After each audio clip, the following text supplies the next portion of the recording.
Hello guys, आज मैं आपको जूलॉजी में माइक्रोन्यूक्लियस, कनेक्टिव एपरेटस और फूड वैक्यूल क्या होता है ये बताऊंगी।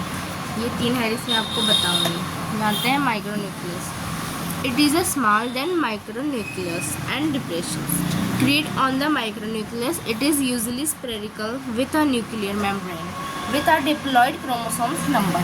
मतलब यह एक ऐसा छोटा नाभिक होता है जो कोशिका विभाजन के द्वारा होता है। ठीक है, यह तब होता है जब एक गुणसूत्र या गुणसूत्र का एक भाग बेटी नाभिक में ठीक से शामिल नहीं हो पाता।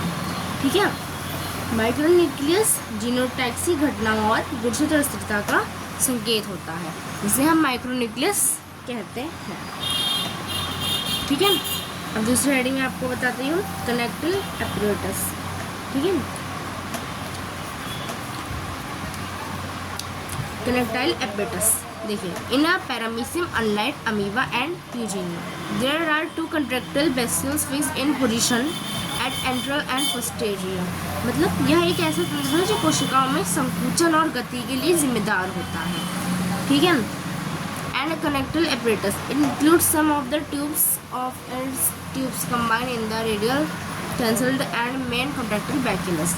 ठीक है, यह मुख्य रूप से एक्टिन और मायोसिन नामक प्रोटीन से बना होता है जो मिलकर एक जटिल संरचना बनाता है।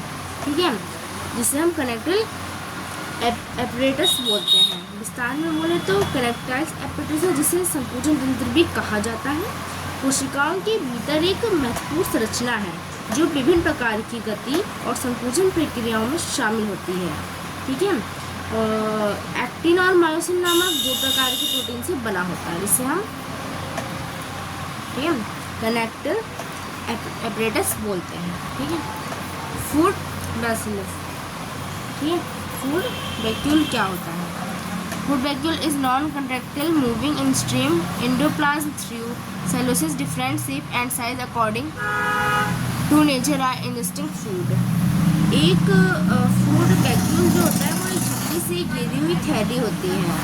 ठीक है, जो कोशिका के अंदर पाई जाती है या कोशिका झिल्ली से बनती है। ठीक है, जैसे जब कोशिका किसी भोजन के कण को घेरती है और उसे अंदर ले जाती है, यह भोजन फिर पच जाता है। ठीक है, कोशिका के लिए पोषण तत्व के रूप में उपयोग किया जाता है, जिसे हम फूड वैक्यूल बोलते हैं।